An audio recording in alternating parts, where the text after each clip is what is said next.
지난 2강에서 우리는 요나가 하나님의 부르심으로 소명을 받았지만 하나님의 뜻과 자신의 생각이 다르다는 이유로 소명을 저버리고 하나님을 피해 다시스로 도망가는 것을 보았습니다.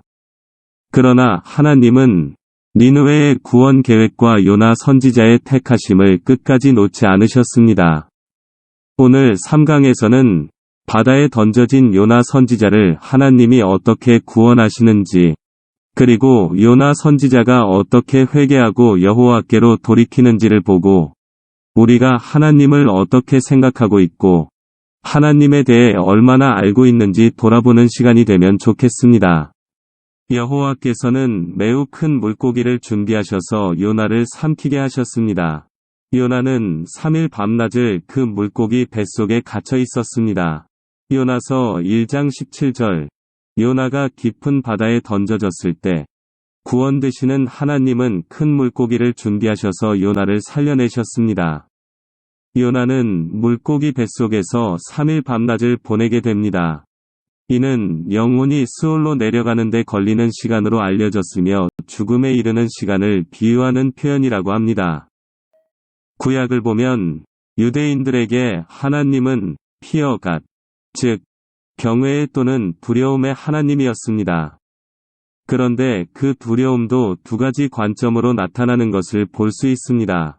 유대 전설에 의하면 바벨탑 사건 이후 온 인류가 흩어져 하나님을 잊고 살아갈 때 아브라함은 아름다운 저녁 노을과 하늘의 별과 달을 보고 천지 만물을 만드신 창조주가 존재함을 확신하고 경외감으로 하나님 만나기를 갈망하자 어느 날 바람결에 하나님이 말씀으로 나타나 주셨다고 합니다. 자연 계시를 통해 하나님이 어떤 분인지는 모르지만 계신 것은 확실하다고 믿었고 하나님을 갈망한 끝에 하나님을 만나게 된 것이죠. 아브라함에게 하나님은 천지를 지으신 창조주로서, 전능자로서, 어디에 있던 함께 하시는 분으로서 경외와 두려움의 대상이자 경배의 대상이었고 100% 믿고 신뢰하는 관계를 가졌습니다. 그에 비해 조카 롯에게 하나님이란 존재는 삼촌 아브라함의 하나님이요 심판하고 벌주는 두려운 대상이었습니다. 우리가 죽을지 모르니 모세 당신의 하나님이 우리에게 나타내지 못하게 해달라고 했던 출애굽의 이스라엘 백성들처럼 하나님을 안다는 것은 심판하고 벌주는 대상으로서가 아니라 나를 만드시고 온 우주 만물을 주관하는 능력자로 인정하기에 두려움을 갖고 경배하고 믿고 의지하며 신뢰하는 관계를 맺어가는 것이라고 생각합니다. 하나님이 롯을 소돔성의 재앙에서 구해준 것은 롯의 가족이 그 성에서 유일한 의인들이었기 때문이었습니다. 그런데 과연 롯의 가족들이 하나님의 심판 기준에 맞는 의인이었을까요? 소돔에 타락된 세상에 타협해서 살았던 사람들인데 우리 모두 죄인이지만 죄를 회개하고 돌이켜 예수님을 믿기만 하면 부끄러운 구원이라도 받을 수 있다는 것. 그것이 하나님의 자비요 은혜라고 생각합니다. 롯은 타락한 세상과 적당히 타협하며 살았지만 하나님을 믿었기에 의인이라고 간신히 구원을 받았습니다. 그렇지만 구원받은 의인이라도 자기 삶에 대한 회개와 돌이킴이 없으면 롯과 같이 작은 도시, 소알에서의 안전을 보장받고도 산으로 도망가야 하는 두려움 속에 살고 술에 취해 딸들과 부도덕한 관계를 갖는 타락한 생활에서 벗어나지 못하게 되는 것을 봅니다. 결혼하고 첫째 아이를 가졌을 때 우리 부부는 성경대로 첫째 아이를 하나님께 드리는 서원을 했습니다. 그런데 첫째의 성장기 모습을 보니 일반적인 모태신앙의 특징을 보여주었습니다. 습관적으로 하나님의 존재를 인정하고 두려워하며 엄마 아빠의 기대대로 언젠가는 선교사의 삶을 살아야 한다는 의무감은 느끼지만 하나님과 예수님과의 인격적인 만남의 체험이 없으니 하나님은 나의 삶을 제한하는 엄마 아빠의 하나님으로 다가오고 세상과 적당히 타협하고 적당히 즐겨보고 싶어 합니다. 그러면서도 하나님한테 혼나면 어떻게 하나 두려워합니다. 선교사를 준비하던 아빠의 ALS 불치병 소식을 듣고 가족과 함께 시간을 보내고자 대학원 공부 중단하고 LA에서 올라와 아빠의 루게릭병 증상을 보고 하나님의 사람들에게 주어지는 고난과 훈련에 대해 분노와 두려움으로 더욱 힘들어합니다.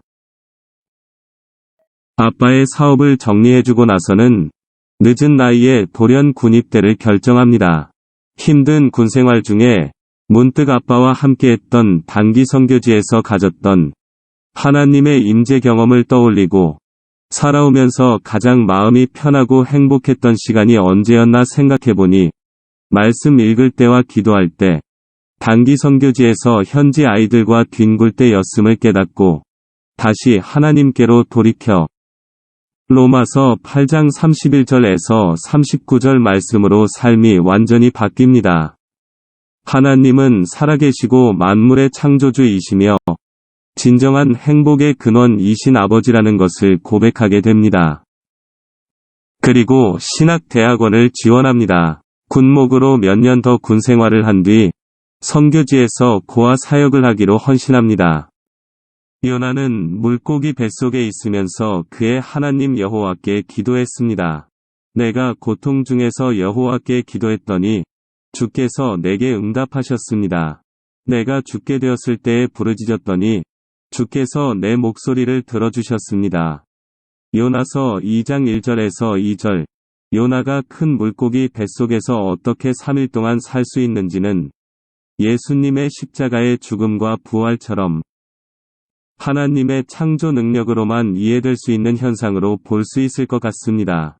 중요한 것은 우리가 때로는 부르심을 잊고 살고 세상과 적당히 타협해서 살다가 어렵고 힘든 상황에 빠질 수도 있지만 우리에게 회개와 함께 다시 주께로 향한 돌이킴이 있다면 바다에 던져진 요나를 큰 물고기를 보내 예수님처럼 3일 만에 죽음에서 부활시키신 것처럼 구원이신 하나님은 더 이상 우리의 죄를 묻지 않고 우리에게 구원과 평안의 은혜를 베푸신다는 것입니다.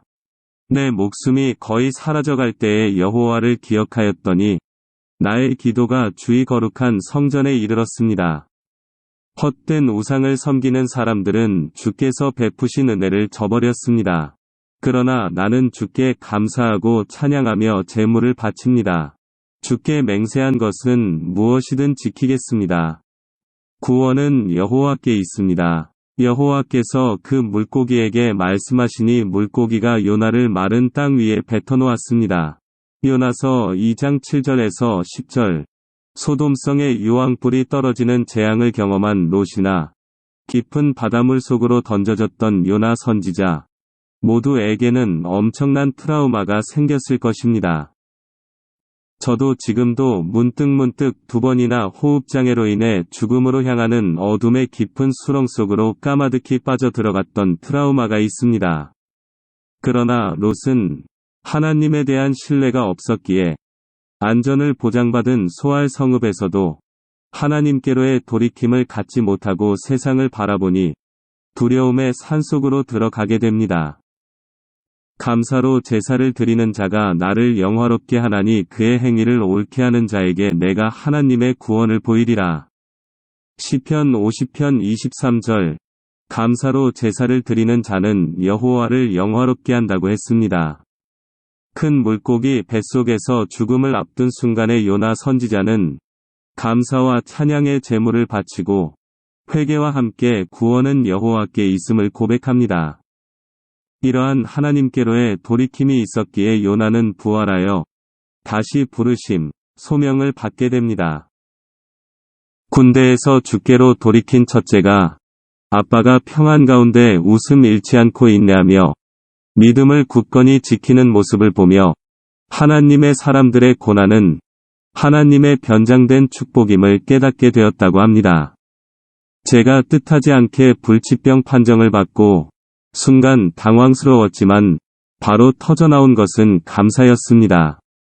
이날까지 지켜주신 은혜에 감사했고 불치병이라는 고난을 통해 기댈 것이 없는 세상을 바라보지 않고 오직 주님께 돌이키게 되니 주님을 더 깊이 알게 되고 주님이 주시는 놀라운 은혜와 평강의 구원 가운데 있게 되어 영혼은 더욱 맑아지고 죽음도 새로운 소망이 되니 감사와 찬양이 나옵니다. 헛된 우상을 섬기는 사람들은 주께서 베푸신 은혜를 저버렸습니다. 그러나 나는 주께 감사하고 찬양하며 제물을 바칩니다. 요나서 2장 8절에서 9절. 그런데 요나의 회개 기도에서 아쉬운 점은 하나님의 뜻에 맞는 완전한 회개는 하지 않았다는 것입니다. 목숨이 사라져 갈 때에 여호와를 기억하고 여호와께로 돌이켜 주의 성전에 이르는 기도는 했지만 헛된 우상을 섬기는 이방인을 계속 나무라고 자신과 비교하는 우월감을 볼 수 있습니다. 구원이 여호와께 속해 있다고 말하면서도 자신이 인정할 수 없는 사람들의 구원 가능성을 거부했던 것에 대한 회개는 없었던 것입니다. 주의 얼굴을 내 죄에서 돌이키시고 내 모든 죄악을 지워주소서. 하나님이여 내 속에 정한 마음을 창조하시고 내 안에 정직한 영을 새롭게 하소서. 나를 주 앞에서 쫓아내지 마시며 주의 성령을 내게서 거두지 마소서. 시편 51편 9절에서 11절. 우리가 죄에 빠졌을 때나 고난을 당할 때 죄의 심판이나 고난이 주는 고통보다 두려운 것은 하나님과의 관계의 단절입니다.